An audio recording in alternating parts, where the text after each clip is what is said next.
Morjesta. Aleksi Graf, harrastanut pyöräilyä pari vuotta vähän vakavammin. Ensin kerrotaan lyhyesti pyöräedusta, sitten puhutaan pyörähankinnasta ja lopuksi puhutaan varusteista. Ja kukaan ei ole maksanut mulle penniäkään tästä videosta vielä. Katsotaan, jos myöhemmin tulee laittaa tuohon kommenttikenttään sitten. Hehe. Työsuhde pyöräetu, luontaisetu, työnantajan tarjoama. Tosi simppeli juttu. Käytännössä Suomessa on useita palveluntarjoajia, ketkä tarjoaa sen manageroinnin työnantajalle helpoksi tehdä tämän homman. HT Laser, työnantaja, teki hankinnan GoByBiken kanssa, eli kumppanuuden sitä kautta, että GoByBike sitten hallinnoi näitä pyöriä. Simppeli systeemi, 100 sisään, valkasta ja rupeat kerryttää pyörää itsellesi. Ja se on mahtava etu siis juurikin se, että sun ei tarvitse lyödä 4 tonnia pyörään kiinni, eikä sun tarvitse ottaa jotain kalliita osamaksurahoitussysteemejä tai tällaisia. Käytännössä kun se on verovapaa etu, niin sä säästät siinä rahaa sitten hankinnassa. Ja verottaja on ollut vielä niin mukava näissä erilaisissa järjestelyissä, että esimerkiksi pyöräilykypärä, niin saadaan siellä pakettiin leivottua mukaan. Eli sekin on sitten siellä. Myös huollot on mahdollisuus ottaa sieltä, mutta itse tein sen ratkaisun, että huollot oli erikseen. Eli on maksanut sitten pyörää ja sen varusteita, ja sitten huollot on ollut ihan omalla kovalla. Pyörän hankinta työsuhdepyörä etuna käytännössä menee niin, että työnantaja tosiaan on sopinut valmiiksi sen prosessin, ja HT Laserin tapauksessa GoByBikelta tuli sitten infopaketti, että näin se homma hoituu. Käytännössä sitten mä rupesin kartoittamaan markkinaa, että minkälaisia pyöriä olisi markkinassa ja minkälaista sieltä olisi sitten saatavilla. Kävin koeajaa pyöriä ja sitten tykästyin tähän polkupyörien erikoisliike Nippeli Tampereella. Tosi hyvä palvelu ja kysyttiin multa oikeita kysymyksiä ja suositeltiin tämmöistä pyörää Nishikin Sport SL. Eli sitten mulla oli tosiaan se pyörä, että tämmöisen mä haluun, tämmöiset varusteet, tämmöinen hinta sille tulee, mikä menee siihen pyöräilyn piiriin. Ja siitä sitten se prosessi meni GoByBiken kautta. Eli mulle tuli semmoinen hankintakoodi ja sieltä sitten se hankintahyväksyntä ja sitten pyörä omaksi käyttöön. Nishikin Sport SL, sähköavusteinen hybridipyörä. Hybridi on vähän semmoinen höpö-höpö-termi, koska oikeasti tähän ei ole kahta asiaa, vaan tämä on yksi asia, eli kompromissipyörä oikeasti, mutta seksikkäimmin hybridipyörä. Käytännössä tarkoittaa sitä, että tämä on vähän niin kuin katu tommosen pyörän ja maastopyörän semmoinen risteytys, eli siinä on tommoset renkaat, millä pärjää hiekkatielläkin, mutta en lähtisi ihan mettään polkemaan. Sähköavusteinen, eli 500 wattin akku tuolla sisällä, ja tässä on tosi hyvä pikalaturi ja vielä semmoinen automaattikatkaisu, eli on energiatehokas, että jos on laiska ottamaan seinästä irti. Sitten siinä on etuhaarukka on jousitettu, vielä ilmajousitettu, eli tosi näppärä tommonen kapistus sen suhteen, eli ei tärise niin paljon käsillä. Takana ei ole minkäänlaista jousitusta, ja semmoinen oikeastaan pointti juurikin, että jos sulla on jäykkä tää takaperä, niin siinä on yleensä tää tarakka, ja sitten siihen pystyy kiinnittämään näitä erilaisia säilytysratkaisuja. Ruvetaan käymään pyörää tarkemmin läpi, eli Shimanon vehkeet sähköisellä puolella, ja myöskin vaihteisto ja jarrut ja sen sellaiset. No sitten sähköavustus. Tässä Shimano-vempeleessä niin täällä voi valita sen sähköavustuksen tehon helposti tuosta peukalolla ja näkyy täällä sitten, tuolla näkyy varaustaso ja nopeus ja sitten täältä saa otettua erilaisia tietoja ruudulle näkyviin. Itse käytän kadenssia aika pitkälti, koska pitäisi olla tosiaan siellä 90 rpm, 80 ihan ok, mutta 90 on se standardi. 90 on yllättävä semmoinen kuormittava tai rasittava niin kuin nopeus sille, että siinä pitäisi ihan niin kuin tehdä töitä, mutta se kuormittaa tosiaan niin kuin kevyemmin vaihteistoa, kun sulla on iso pyörimysnopeus, eli sä et mene liian isolla vaihteella ja syö niitä vaihteita sitten levyjä. Pirikello. Tosi kiva ominaisuus ja kannattaa olla ja miettiä, mistä itse tykkää. Mä en dikkaan niistä, missä on semmoinen iskuri. Mä en jotenkin tajua, että miten se toimii. Tämmönen vanha oikein, taitaa olla puuilosta hommattu muutamalla eurolla, niin metallirunkoinen tämmönen hyvä, niin että on toiminut kivasti ja mun mielestä nätin näköinen. Vaihteisto, vaihtaja. Tää on yllättävän kätevä tää indikointilevy, että millä vaihteella ollaan tuolla kun ajelee. Vaihteethan kuuluisi kuormittaa tasaisesti, mutta itselläkin valitettavasti tulee tuolla vitosella ajettua tosi paljolti, koska siinä tulee oikea kierrosnopeus sitten tuon sähköavustuksen kanssa. Me puhutaan sitten ergonomiasta, eli tämmönen geelipenkki, kätevä ja tarpeellinen, mutta ehkä semmoinen erikoisempi varuste vielä toistaiseksi, niin on tämmönen hissitolppa. Näitä on kahdenlaisia, käytännössä tämmöistä mekaanista ja sähköistä. Ja tää on lisävarusteena ihan tähän runkoon otettu, eli 250 € maksanut. Siitä nyt voi olla montaa mieltä, että onko se kallis vai halpa ja tarpeellinen vai ei.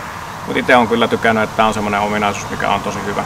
Ergonomia silleen on tosi tärkeä niin kaikessa mitä sä teet, että se viihtyvyys ja sellainen kokemus siitä, että mä haluan tehdä tätä, niin kannattaa niitä miettiä. Et ehdottomasti suosittelen kyllä tämmöistä. Pitkässä ajossa hyvä, koska ei tarvitse seisoa, ja sitten tuolla varsinkin kaupunkiajossa niin mukava sitten aina laskee toi penkki, niin siinä on mukavampi odotella valojen vaihtumista. Kätevä mun mielestä. No sitten kahvat. Nämä on tämmöiset ergonomiset nousukahvalliset versiot, eli täällä on tämmöinen pehmeä silikooni. Nämä on tosi mukavat, eli tässä niin kannattaa säätää se, että se käsi tulee hyvässä linjassa rennosti, että pystyy olemaan siinä päällä. Nousukahvat sitten täällä, eli pystyy sitten myöskin ajamaan tässä asennossa, eli rannekulma tulee eri tavalla. Mä olisin ehkä ottanut pikkasen pitemmät nousukahvat nyt jälkikäteen ajatella, mutta nämä on ihan tämmöiset pienet ja sirot, että näyttää ihan tyylikkäältä. Etuhaarukka, jousitettu, ilmajousitteinen RockShoxin perusvempelä. Ihan mukava, ei ole myös Suomessa huolto, eli jos tulee jotain, niin nyt se on siellä hyvä heittää. Käytännössä täällä on sitten aina taulukko sun painon mukaan, että minkälainen paine kuuluu olla. Ja täällä löytyy sitten venttiili, ja siihen kannattaa hommata tuommoinen omanlaisessa pumppu. Aika harvoin tarvii pumpata, että aika hyvin pitää ilmat kyllä tällainen. Että suosittelen kyllä ihan tämmöistä. Mukava käsille, kun ei tule sitten sitä tärinää niin paljon siihen. Säilytys- ja turvallisuusratkaisut. Vedenpitävä kännykkäkotelo, kätyvää olla. Ja tää on silleenkin kätevä tämän Shimano-vehkeen kanssa, koska tänne pystyy hilloa tämän aivon, laittaa se tosiaan säilytykseen ja ottaa kätevästi mukaan. No sit vesipullo, mun mielestä kiva olla tosiaan tuossa heti saatavilla kätevästi. Tämmönen nippelimerkkinen sitten pullo, Eliten pullo, silikooni tämmönen kiristetty, niin nyt ei ole koskaan ollut mitään ongelmaa asian kanssa. Muutamissa pyörissä on täällä, tässä ja täällä ruuvit, mihin voi sitten sen pullon asentaa ja katsoa. Itse olen tykännyt, että se on täällä ja tässä ei muuta ruuveja olekaan. Vesitiivis satulalaukku, tosi kätevä. Ja pyöräilyssä kannattaa tosiaan olla vehkeet oikeilla paikoilla, eli kaikille tavaroille paikka. Tässä on meitsillä kypärän sadehuppu ja sitten ton lisälukon ketju. Tosi kätevä. Ja tässä ketjussa riittää mitta myöskin toisen pyörän kytkemiseen. Eli tässä on käytännössä tämmönen ketju. Ja tää työnnetään vaan tosta lävitte, lyödään pylvääseen kiinni ja tänne kytketään. Ja täyttää sen turvallisuusstandardin, mitä Go-By-Bike esimerkiksi vaatii tää aksan lukko, mikä on rungossa kiinni. Ei ole mitään hirveätä räpellystä, vaan normaalitilanteessa vedetään tällä niin kuin vanhan mummon pyörä kiinni. Ja sitten äärimmäisessä tilanteessa, kun on vähän epäselvää, että voisiko pyörä lähteä jonkun mukaan, niin kytkee ton lisälukon. Takakontti, vedenpitävä Ortliipin laukku. Mä itse suosittelen, että sulla on joku säilytysratkaisu pyöräilykypärälle. Koska jos sä lähdet esimerkiksi terassille ja keli muuttuu, niin nyt on aika paljon mukavampi pukea se kuiva kypärä ja laittaa sadehuppu siihen sitten kun lähdet menee. Mähän on oma elämäni Volt-kuski, eli aika paljon tultu Barbaarilta haettua lounaita, mahtuu nätisti pari laatikkoa tohon noin ja pysyy lämpimänä sitten tossa kun pyöräilee sen matkan. Sitten täällä on perustyökaluja, esimerkiksi tää on tuohon polkimiin jotain. On polkimet. Garmin Rally XC200, eli molemmat polkimet lukolliset ja niissä on omat tehoanturit sitten sisässä. Eli lukkopolkimet käytännössä, niin sä saat niin sitä voimaa tuotettua sekä alaspäin että ylöspäin. Ja on oikeasti merkittävä ero. Ainoa huono puoli näissä on tietysti se, että jos et muista, että sulla on tämmöiset lukittuvat kengät, niin siinä helposti kaatuu. Ja semmoinen sanonta onkin, että kerran kesässä aina kaatuu, kun unohtaa esimerkiksi valoissa ja tupsista keikkaa. Pitikin irrottaa kenkä sieltä lukosta. Ja näissä on tosiaan sovitteet toisella puolella, mukava polkea sandaaleilla ja toisella puolella tosiaan tää lukko. Ja nämä on aika mielenkiintoiset pempeleet, maksaa 1 000, niin en ihan tietysti kaikille suosittele. Ei mene myöskään pyöräetu sinne sisään, ei ole niin sanotusti tämmönen essential, pakollinen varuste. Pari juttua näistä polkimista ja kengistä, niin itse ostin tämmöiset edulliset kengät, missä on yksi vajerikiinnitys. Mä suosittelen ottamasti niitä versioita, missä on 2, eli se nätimmin kiristyy siihen jalan ympärille. Lukkopolkimet ja noi hommat on sellaisia, mitä mä kyllä ehdottomasti suosittelen. Mun omasta taustasta sen verran, että rupesin ylösajamaan omaa liikunnallisuutta Pokemon Go videopelillä, kännykällä. Ja siitä sitten tykästyin tämmöiseen mittaamiseen ja dataan. Ja nyt kun mulla on tosiaan noin Garminin melko kalliit polkimet, niin niistä näkee muun muassa sen, että miten mä kuormitan jalkoja. Ja mulla oli 2,5 viikon tauko pyöräilystä. Mä olin kampuksessa käymässä muun muassa. Niin sen jälkeen huomasin, siinä kun katsoin sitä kännykällä, että miten mä poljen, niin 30 oli vasemmalla jalalla ja 70 oikealla. Eli merkittävä kuormitustekninen ero. Ja nyt lähden sitä korjaamaan tässä näin. Eli aktivoimaan sitä vasenta jalkaa sinne kaveriksi. Turvallisuudesta vielä näkyvyys. Eli täällä on ihan peruspyörän valo pystyy tuosta napista aktivoimaan päälle pois ja takavalo sitten samalla aktivoituu. Itse tykkään siitä, että pyöräilykypärä on hyvin näkyvä, semmoinen räikeä värinen, eli sitten tuolla liikenteessä näkyy nätisti, sitten olipa talvi tai kesä. Sitten perusrenkaat on ollut sellaiset, missä on heijastinpinta. Ehdottomasti suosittelen tämmöisiä renkaita, näkyy tosi nätisti tuolla liikenteessä. Ja sitten vielä kävi Lidlistä hommaamassa näitä tosiaan heijastimia. Ja sitten kytkin ne vielä tälleen epäsymmetrisesti, niin se näyttää semmoisilta tähtisädetikulta tuolla ajaessa. Mutta näkyvyys on tärkeä homma, ja älkää oikeasti jättäkö siihen, että joo, mulla on nyt joku taskuheijastin ja höpö. Pistäkää kunnolla laukut tähän näin, että se kulkee aina siellä mukana, kun kuljette tuolla näin. Ja itsellä oli semmoinen vanha sanonta, että mikä on niin vaarallinen kuin autoilematon pyöräilijä tuolla liikenteessä. Koska joka kerta niin pyöräilijä, joka ei autoile, itse luulee, että kyllähän mut näkee tässä ja tässä on hyvä näkyvyys, niin ei ole. Höpö. Kotimaiset Nokia nastarenkaat, tosi kätevä. Ei tarvitse yhtään miettiä, että pitääkö rengas vai ei. Oli ennen nastarenkaita kerran sellainen tilanne, että oli kalteva jääpinta, niin siinä meni nurin silleen ennen kuin kerkesi kissaa sanoa, niin suosittelen ehdottomasti, että jos talvipyöräilyä harrastaa, niin aika pieni vaiva olla sitten nastarenkaat. Sitten oikeastaan toinen asia, eli pyörän pumppu, niin kannattaa olla semmoinen merkittävä tämmönen niin kuin iso jalkapumppu, koska mulla on 5 paarin renkaat, niin aika paljon mukavampi täytellä tämmöisellä, kun tietää suorilta.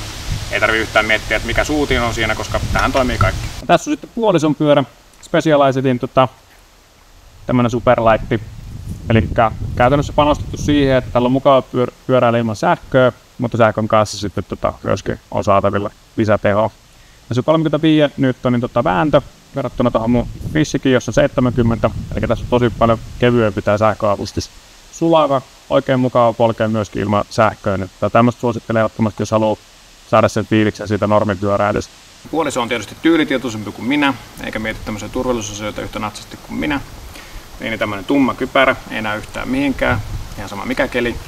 Minun ostamat vedenpitävät Ortliifin laukut, luonnollisesti keltaiset räikeet, että näkyy varmasti. Ei ole sivuheijastimia täällä pyörässä, mutta on tämmöiset peruskeltaiset täällä pinnoissa, ja sitten tännekin laitoin tosiaan noita pinnanheijastimia, että puolisokin näkyy tuolla liikenteessä. Ja kuvaajana Riku Keränen tuumasi, että puolisona on erittäin tyylitietoinen puolisovalinnoissa. No, Ortliifin vedenpitävä laukku, niin pikakiinnitys, eli tuosta vaan nostamalla lähtee irti, tosi kätevä. Sitten etin tämmöistä kylmälaukkusysteemiä, Lidlistä löytyi muutamalla eurolla, eli tämmönen folioitu pinta, mutta ei yhtään niin kätevä irrottaa eikä oikeastaan pysy tässä näin, eli vähän semmosia omia ongelmia tuossa kun kaupassa käynyt, että tää ei ole ehkä niin hyvä. Mutta toisaalta tää eristys niin on siinä mielessä hyvä, että kun jotain maitoja kuljettaa tossakin kesäkelillä, niin kyllä se on käydä tyhjää paremmin. No sitten merkittävä ero tosiaan, että täällä ei ole tässä rungossa sitä lukkoa, vaan tää on pitänyt erikseen hankkia. Ja tosiaan niin kuin sanottua, niin näissä eri lukoissa on se tietty turvallisuusvaatimus, että se pitää täyttää se standardi. Tämmönen lukkomalli, missä ei ole niin kuin vaijeria, niin tää ei onnistu voimapihdellä rikkoa, niin sen takia nämä on tosi suosittuja. Mutta henkilökohtaisesti nämä ei ole mun mielestä ihan hirveän käteviä alkuunsa, varsinkin kun opettelee sitä käyttöä, mutta kyllä se sitten lähtee sujumaan siitä. Mutta käytännössä idis on tosiaan tuo, että se menee lukkoon ja sitten kun irrotetaan, niin sitten pitää miettiä se, että miten sä kasaat sen. Itse kasaan se aina tosta ja sitten vaan pyöräyttää se tonne ja ihan kätevä sekin, kun siihen tottuu. No puoliso tykkää myös tämmöistä geelijutuista, eli hänellä on penkissä vielä tämmönen ekstra geelisysteemi, eli saa helposti irti tosta sitten tarvittaessa. Virikello ihan samalla tavalla kuin mulla. Ja etulaukku. Ihan katso tossa, kun ei ole kännykkätelinettä. Sitten on tämmönen sivupeili, kätevä tossa muksukärryn kanssa, katsotaan se kohta. Ja erikoisuutena tosiaan tässä pyörässä verrattuna tuohon Shimanoon, niin tässä ei ole minkäänlaista näyttöä tässä pyörässä. Eli täältä kun käynnistetään pyörä, niin se ensinnäkin laittaa aina valot päälle. Heillä on tämmönen ideologia. Mutta tää on silleen kätevä, että jos sulla on esimerkiksi tämmönen Garmin Fenix 7 kello, niin tää tarjoaa suoraan tänne Prosen moottorista wattitiedot. Eli se on ihan iso säästö, jos haluat tämmösen tehotiedon saada siitä sun polkupyörästä. Ja tosi kätevästi toimii ja täältä saat karenssit ja kaikki näkyville. Eli ehdottomasti jos sulla on haluna tämmönen kevyt pyörä ja sä oot isossa kaupungissa, niin tää on tosi kätevä pyörävalinta, koska tästä on todella suorastaan mahdoton pölliä tätä akkua. Ja sitten on tää kaikki elektroniikka toimii kätevästi, tästä ei oikeastaan mitään niinku saa pöllittyä. Niin se on semmonen hyvä tieto. Pyöräkärry, kuten huomataan sielläkin samat tutut pinnaheijastimet. Pyöräkärry on kätevä isompien tavaroiden kuljetukseen, on kaikenlaista kuljetellut ja sitten tietysti mukula turvallisesti liikkuu siellä. On totta kai tämmöisiä erilaisia tarakkaratkaisuja, mutta tämä pyöräkärry on pitkään matkaa varsinkin aika mukava. Ja muksu kannattaa kiinnittää aika kireästi, eli meilläkin mukula ei vähän pelkäs sitä, kun hän oli siellä niinku liian ilmavasti, eli se semmoinen tietty kireys tuosta turvallisuuden tunnetta. Tosi helppo kiinnittää tuulen tämmönen värkki. Tänne pitää aina hommaa tämmönen erilainen sovitelu. Meillä on molemmissa pyörissä tää sovite täällä näin. Sitten vaan lukitaan se tuosta etualalta. Tämmönen kumikiinnitteinen systeemi. Tänne ehkä Ruotsin pojat olisi voinut vähän suunnitella paremmin, mutta kyllä se tossa sekin kulkee. Sitten otetaan turvalukko tosta, että varmistetaan siltä, että se ei sieltä sitten irtoa. Ja ei oikeastaan koskaan ollut mitään ongelmaa. Yhden kerran kippasin pyörän, kun lähdin risteysalueella, liian kovaa 90 mutka tuli, niin tää kaatui tää systeemi, mutta mukulalle ei käynyt mitään. Pikkasen meni tuo alumiinirunkuvinoa, eli meni sitten vakuutuksesta uusiksi. Mutta on tosi niinku turvallinen myös sellaisessa tilanteessa, että käy niinku pahin mahdollinen. Ja tää on oikeastaan tosi mukava, ei tuolla niinku lisää kuorman tuntua hirveästi sähköpyörällä. Tietysti sitten jos on niinku ilman sähköä ajelee, niin varmasti tuntuu siellä. Ja itsekin ajelin muutaman hetken ilman sähköä, niin kyllä se on semmoinen omanlaisensa suoritus. Tässä on tosiaan kiviiltä suojaa, kaikki öttiäiset suojattu, tästä etuverkko. Ja sitten on vielä sadesuoja, kätevästi tulee tuolta. Ja kirii tohon noin, eli huonommallakin kelillä niin mukula pärjää siellä oikein kivasti. Tai sitten joku tärkeämpi, arvoisempi kuljetus, mikä sitten sulla voi yksikaan olla. Tässä kun nyt halvalla budjetilla tehdään, niin sitten tuossa mietin, että mitä itsekin tuli hölistä, että mikä on sitten tärkeämpää, niin onneksi Riku huomautti, että PS5 voisi olla tärkeämpi kuin mukula. Ihan lyhyesti huollosta ja ylläpidosta, niin ketju on se, mitä jokaisen niin pyöräilijän tulisi vähintäänkin katsoa vähän, että miten se kuluu ja venyy. Ja tosiaan tämmöisiä erilaisia mittatulkkeja. Tää on Nippeliltä ostettu Park-tuuli, heidän mielestään paras ikinä. Ja näitä on digitaalisia, näitä on tämmöisiä mekaanisia, mutta ihan millä tahansa niin pärjää sen, että mittaa sen, että onko se ketju miten venynyt. Sitten kun se ketju rupeaa venymään, niin se rupeaa syömään täältä tietenkin tätä hammasrattaita.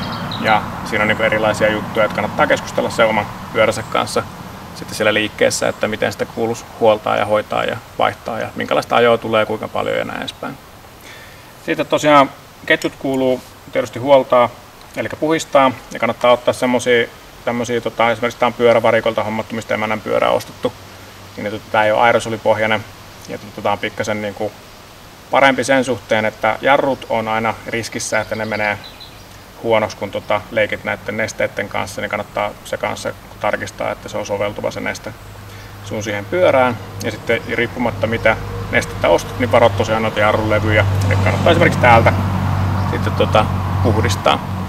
Sitten öljy, eli tietenkin pitää voidella se, kun on mekaanisesta laitteesta kyse. Mulla on tämmöistä all weather soveltuvaa, näitä on erikois kaiken maailman nesteitä. Niitä saa sitten hifistellä tasan niin paljon kuin haluaa. Mutta tässäkin semmoinen vinkki, että tosiaan tänne niin kuin sisäpuolelta öljyä sitten se ketju.